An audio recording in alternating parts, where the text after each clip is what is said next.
Hello everybody.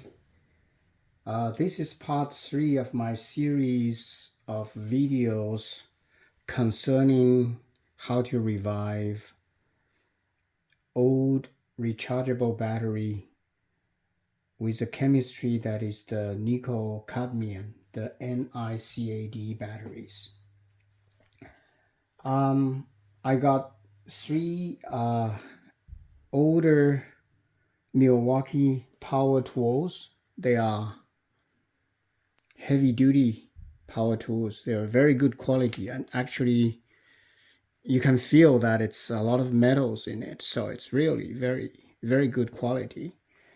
But because of the batteries were dead and people did not want them, so I got them for free.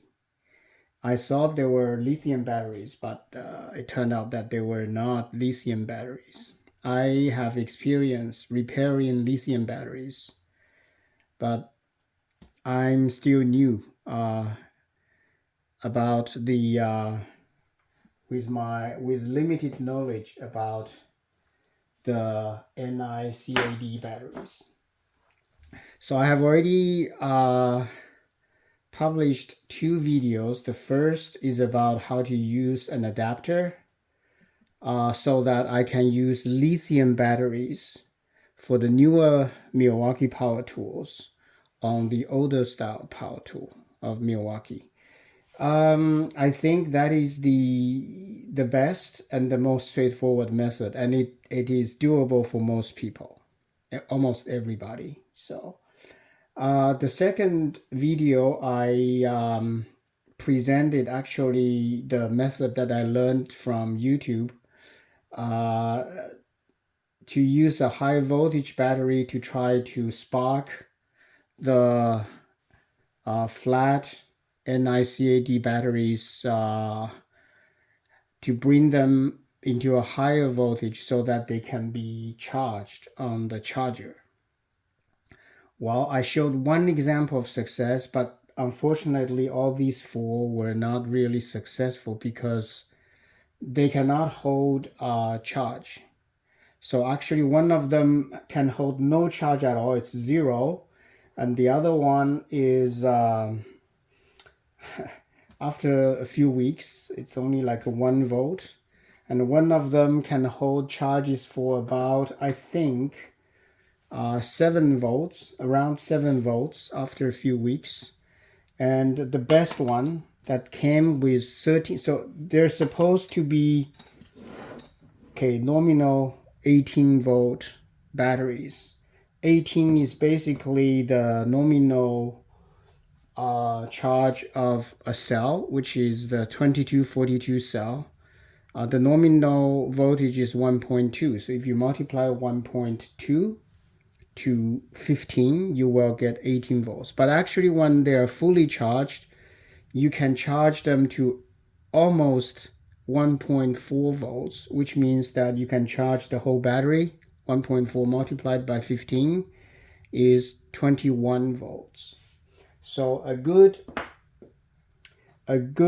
NiCad battery that is with a nominal 18 volt should be charged, when it's charged full, should be charged to close to 21 volts. I was able to charge this one to one of them, the best one. Yeah, I think that I marked the best one with the red. So I was able to charge it to almost 20 volts, and the next day it became 16. And I think after a few weeks, it can still get about between 13 and 15 volts. So the third video for today, I would call this maybe the third part, part A, because I think my videos are a little bit too long, so I'm going to divide them into smaller pieces. So my video number 3 will be divided into 3 small pieces. So I want to show the third method. The third method is that I can hope that I can find among all these batteries at least 15 cells that are still good, so that I can put the 15 cells inside at least one of these batteries so that I get a good one that I can use.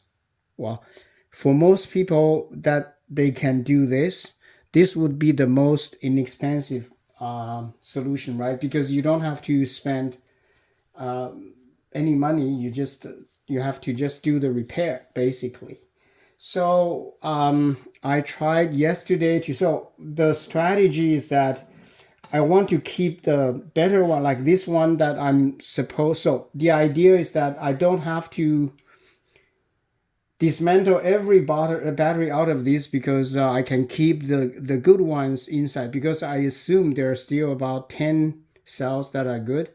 So I only need to replace like the 5 bad cells to make it work. So I want to keep this in the best condition. I don't want to damage, because I have no experience opening the battery like this.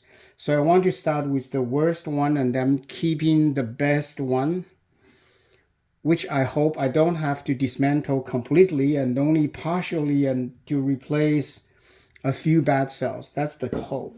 So I started with the battery that could maintain 0 charge. So I got them out and then I charge. It's very easy to bring the voltage up to 1.3 something, very close to 1.4, relatively quickly, but none of these 15 cells can keep any charge, which is unfortunate. Actually, within an hour or so, they all go to almost 0. So that explains why the whole package cannot hold any charge.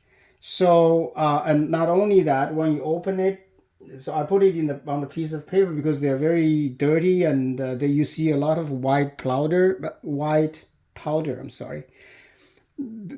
The kind of powder that you see near your car battery terminals when they are corroded a little bit. So those powder and they are not in very good shape, I have to say. So I have to say, because the tools are so strong and the batteries are very well made, I think they were used. They're at the end of their life. So so today's the part A of the third video is to show you how to open this, which is actually, I think most people don't have any problem.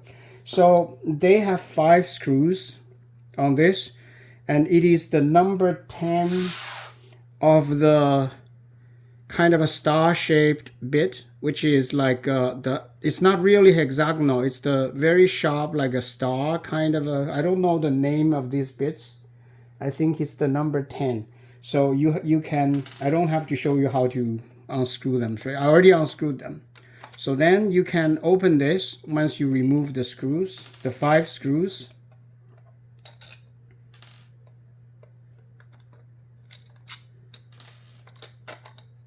Yeah, it's so strange. They are, I don't want to spend so much time just on the stupid screws. But anyway, okay, once you open it, I realized it is a very well designed battery. Actually, I have to say that I have opened some Ni-Cd batteries for DeWalt.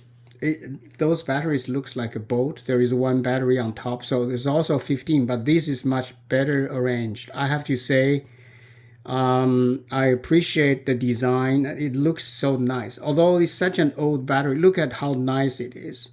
So in order to take these 2 clips off, so you have to pay attention. They are very easy, so you have to pay attention that they're like two little plastic cylinders that goes into the hose that's holding them. So if you want to remove these clips, you can use a very small like screwdriver and try to peel the metal piece away from that plastic piece. So there's no glue. You just peel them away and then you can remove them like this. So you see I removed it. You can do the same thing on the other side. So here, just slightly ply this off those two little plastic cylinder, and then you can, I don't know, I don't think I have plied it off the, okay, I think, and then you press and then you take it up. So I removed it. So now this should be, you should bring them out. You should be able to bring them out if you, okay, let me try my best. Okay. The other one came out much more easily, but okay, so let me explain what happened. So I opened it before I started this video, so I found that this is the negative of the whole battery package, and this side is the positive of the whole battery package. Okay, so then there are two black wires that goes up to the, these two are both negative, and this one is positive. So the design of the Milwaukee is very smart.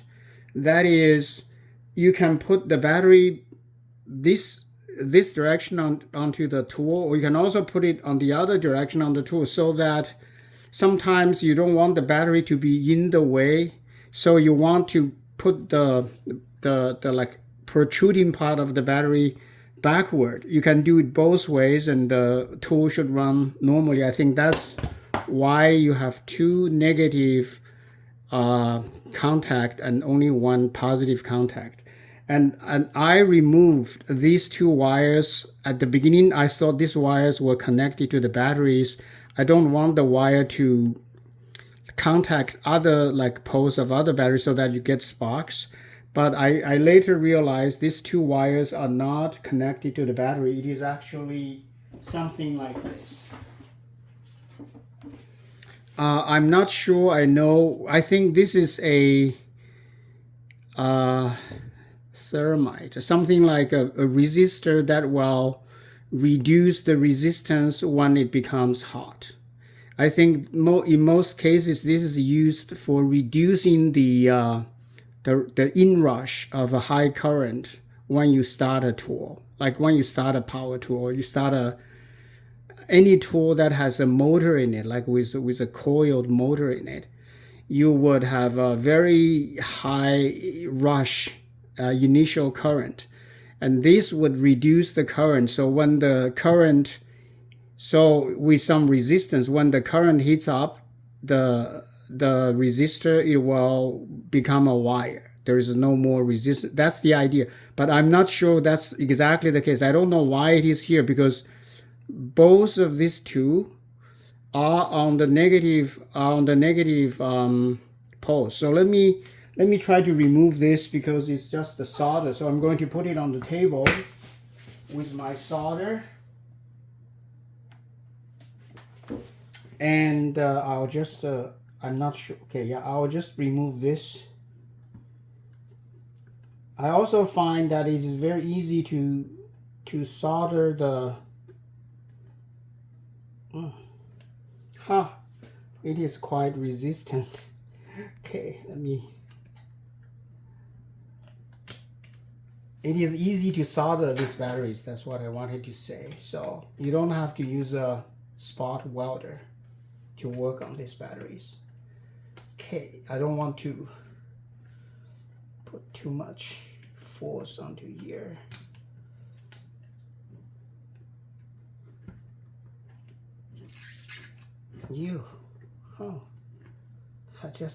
I put on that little bit of solder, and it's so tough. It's stronger than its original connection. Originally it was spot welded, but it didn't work very well. It came loose. Okay, I have to find a more, I don't want to damage this thing because I want to keep using them in the future. So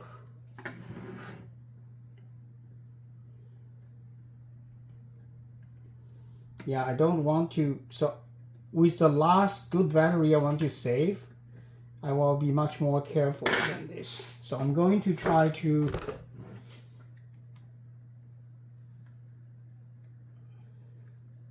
it's okay. So now it's removed. That's good. And it's more or less intact. Okay. So now what I need to do is, I still don't want the metal to be dangling around here. So I'm going to remove the two black wires from this too. So I yeah. So I removed this piece, and then the other piece from the negative. Okay, I have to remember. Yeah, okay, so it's easy to remember. So it's very easy to remember how they're put on. So, okay, so these are removed. So you need a little bit, so you can remove this for the moment, the plastic piece, so it's not important. So I removed my previous one with some damage to that battery. So let me see if I can. Okay, I'll use some brutal force here. I don't know why it doesn't come out. So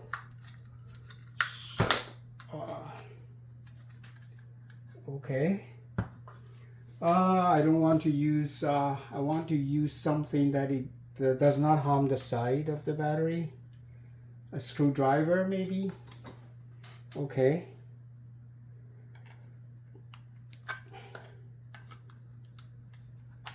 I don't know why it doesn't come out. The other one came out very easily. Huh?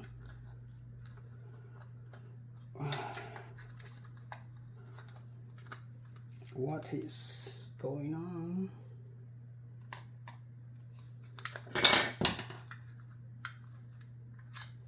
Okay, I'll just totally pull it out. Okay, it's coming out. Okay, this is the battery. Okay, so now the next thing to do is to carefully remove these two insulating layers. So the purpose is that you don't want any metal to fall on it, so you have positive, negative, then you would have a short and you have sparks and all melted metals and everything. So that's why I use a, I remove it. I'm not going to show it here. I think people know how to do that. So I use this heat gun to heat it up. And then I was able to remove the previous one like this. So, like this. So, okay. So I'm not going to show it here. Just use the heat gun to heat it before you, you remove it. So after you remove it, you find out how these 15 batteries are arranged. So this is the positive of the whole package, and this is the negative of the whole, this is the positive and this is the negative of the whole package. So I got a diagram like this. This is the way that I do things. So I always want to, not to make any mistake. So basically, this is the, so this top picture is the top part of the battery, and this bottom picture is the bottom part. So I numbered the cells. So starting from the positive, so the red is the positive facing us. The black is the negative facing us. So for the first cell, it is the positive facing us, and for the last cell, the 15th, is the negative that is facing us. Okay, so this is the way to look at it. So how are they connected? So the negative of the first is connected to the positive of the second, and the negative of the second is connected to the third, and the positive of the third, the negative of the third is connected to the positive fourth, and the negative fourth is connected to the fifth. And then they did some trick. They connected the negative of the fifth with a metal piece that goes all along the depths of the battery and goes to the positive of the sixth. So after that, the sixth negative is connected to the seventh positive, and then the seventh positive is connected to the seventh negative is connected to the positive of the eighth, and then the negative of the eighth connected to the positive ninth, and then this goes like very nicely like this on the other side.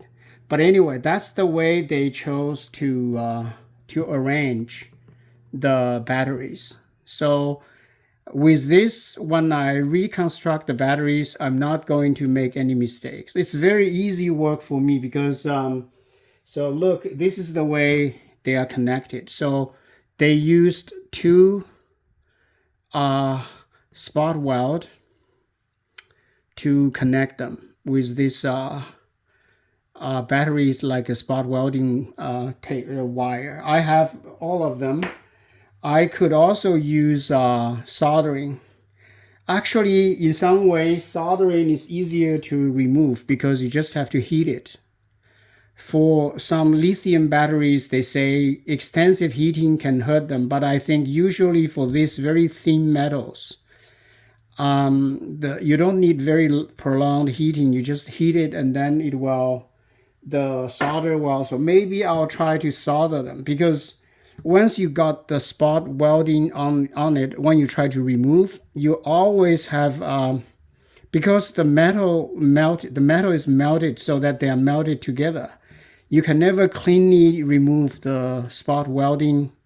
You can do the best, but sometimes you actually damage the battery because the skin of the battery is not very thick. And you can actually, I actually damaged one, I don't remember which one, that I actually was pulling away the spot welding, but I actually made a hole. You see, I made a hole in the, so the battery skin is not very thick. So maybe I will choose to use soldering to connect the batteries, which I sometimes do with the 1865 batteries too in the lithium package. I also use welding, because there are some connections in those batteries that I also choose to use soldering. So I saw there's soldering inside those batteries anyway. So that's the plan. So now this is the second battery I open. So I will stop right here because I have a lot of work to do and I don't want to show all the details, which is probably a waste of time. I think you get the idea. I'm going to open up this second battery to see if there's anything good. These are the two worst batteries. I still saved the two better batteries. So one of them can hold a charge of 13 volts, which I believe should contain about 10 good cells. And the other can hold the charge at about 7 volts, which I think could have about 5 good cells. If I combine them, I can get a working battery out of these 4 failed batteries. So basically that's the idea of this video. I'll stop here and see you in the next part. Thank you for your attention.